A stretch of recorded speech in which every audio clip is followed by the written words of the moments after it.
What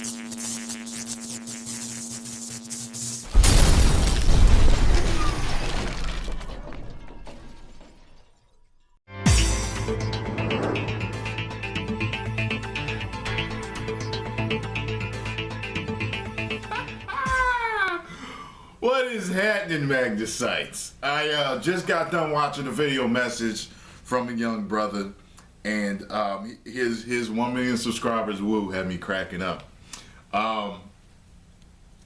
This brother had two questions. He's troubled by two things, and the title of the video is his first question. So he wanted to know, is it okay that he's only attracted to white women? And as he's talking to me and he's explaining his situation, he's working it out himself, which a lot of you do in your emails and in your videos. What I'm noticing is you kind of have an idea, but you want confirmation from me, and then you kind of want, you know, what I think of the situation, my assessment. So here's what I think. So this is what he told me.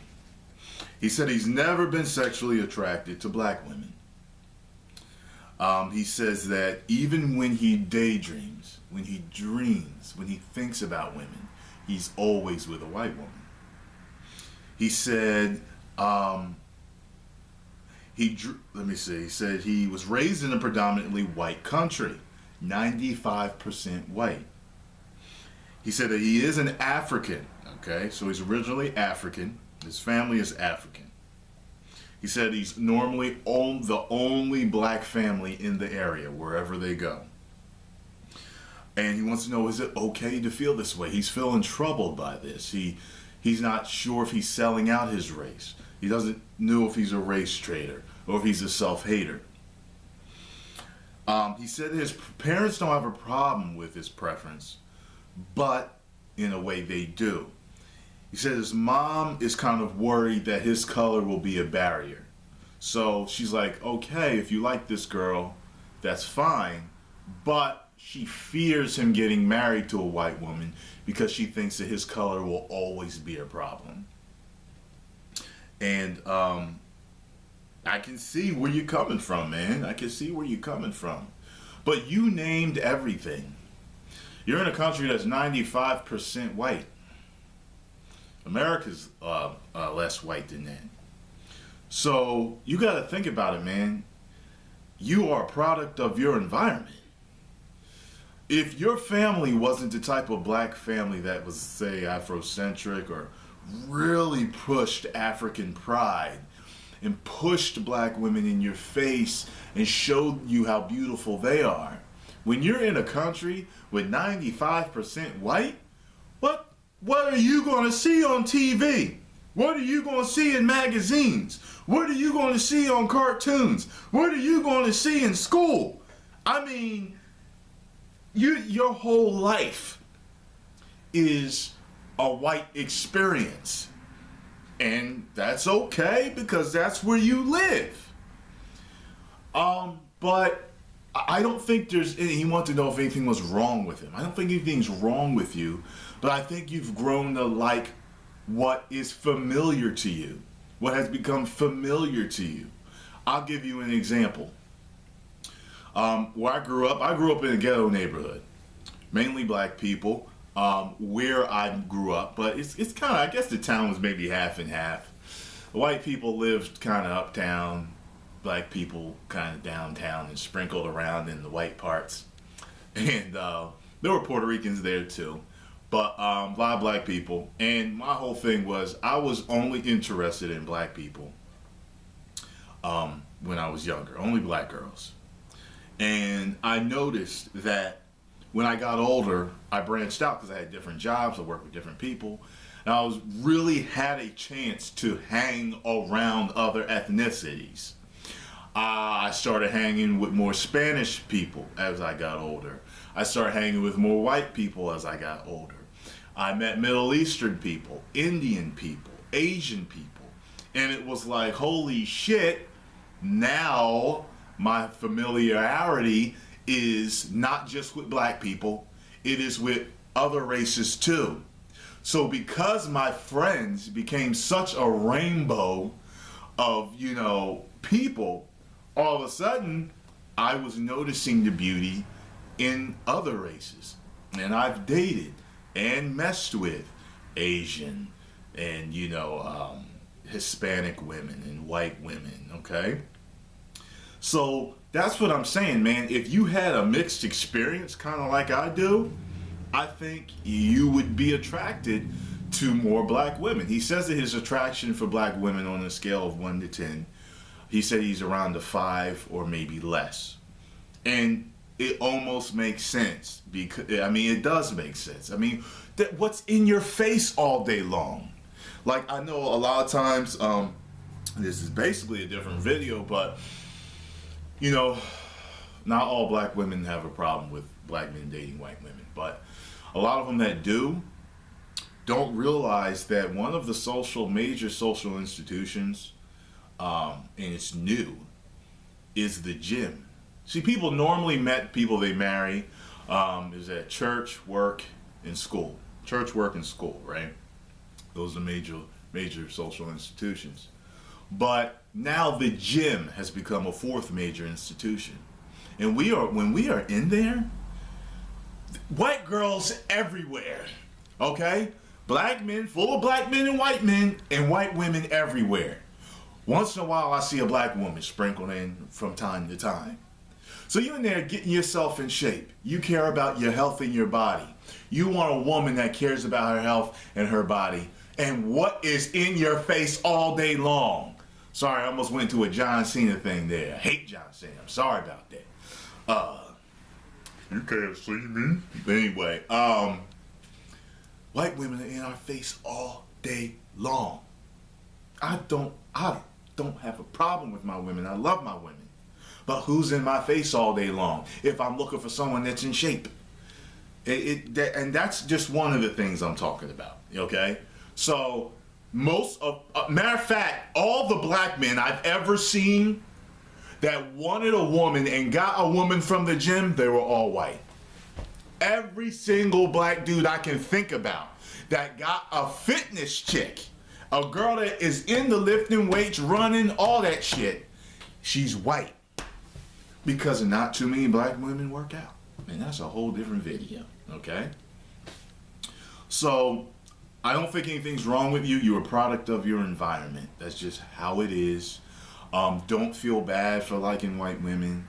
If that's what you end up with, that's what you end up with. Do not feel bad about it, man. And I don't say you're a product of your environment in a bad way. If you grew up in Japan, and you wrote me and you said, Tyrone, I don't know what it is, but all I can see is Japanese women in my dreams, and whenever I think about getting a girlfriend, she's always Japanese. Am I wrong for not wanting a black woman? No! What is in your face all day long? Japanese women. When you go to the store, Japanese women. When you go to school, Japanese women. When you open a magazine, Japanese women. When you turn on your TV, Japanese women. When you go to movies, Japanese women. When you turn on the news, Japanese women. When you go to a restaurant, Japanese women. You get it? Don't think that you're a self-hater, because you're not. All right, now, his next question was about black superheroes. He feels like we're being shunned, like we're not used enough in movies. There needs to be a Black Panther movie. And blacks just don't get their fair share of movie time as far as superheroes go. Well, the way it is at this period in time in history, the United States is a major influence on the world, and especially in pop culture. And America is mainly white. So, when you have a white-controlled nation with mostly white people, who's writing the comic books? Who's writing most of the stories? Who's drawing most of the comics? Okay. So, that's just how it's going to be.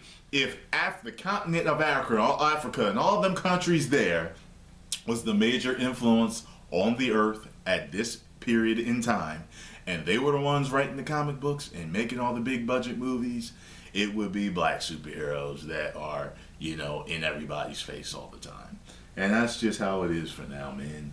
But I mean, it's not like we're not making a little bit of headway with minority superheroes. On a side note, Bruce Lee to me was like the first Asian superhero. I mean, that dude was crazy.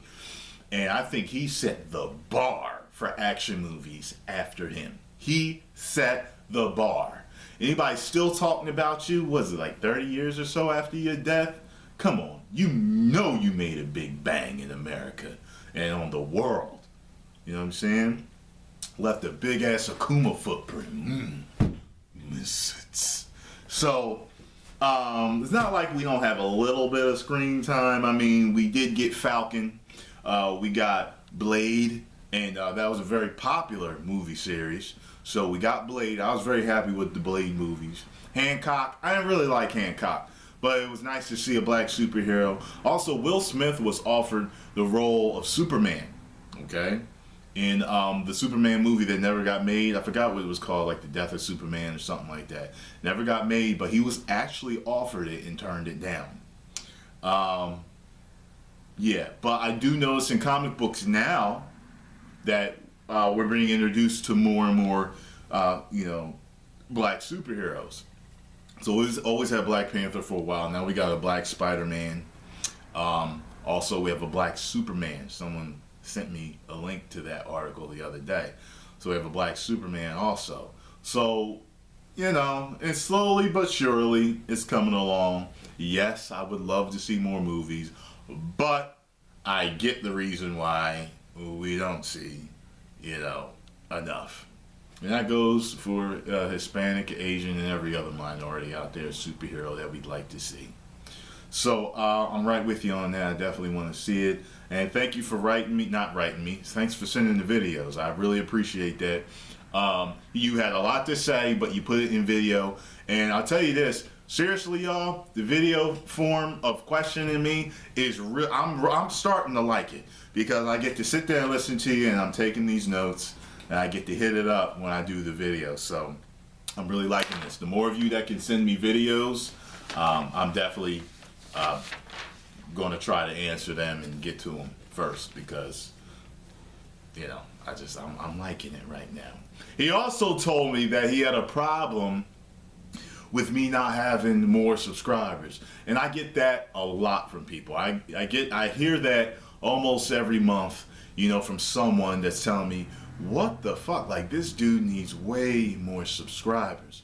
You want me to have way more subscribers, you got to make sure that you are sharing me everywhere, all the time. Whenever you got a video that you like, you share me each and every time, and we're gonna make it together. I don't make it alone, I make it with all of you. And some people get ahead faster than others. Like I said, 2 to 5 year investment of your time on your YouTube channel. I noticed that by that time, in between 2 and 5 years, people are on their own, doing YouTube as a living, doing their thing. And don't worry, we're gonna get to 1 million subscribers. We're gonna get to it. So don't worry about it. He told me, he sees people, he said, I see these other clowns on here with more subscribers than you. And I'm like, what? It doesn't make any sense. Hey, there's something for everybody. YouTube's like a buffet, okay? So you get to pick and choose what you want. Maybe they've been on longer than me. Maybe they tackle stories that I don't tackle. I know this, and it's funny too, I noticed this after, but if you notice, I started doing, wild world news, and I'll cover some crazy news stories that I run into.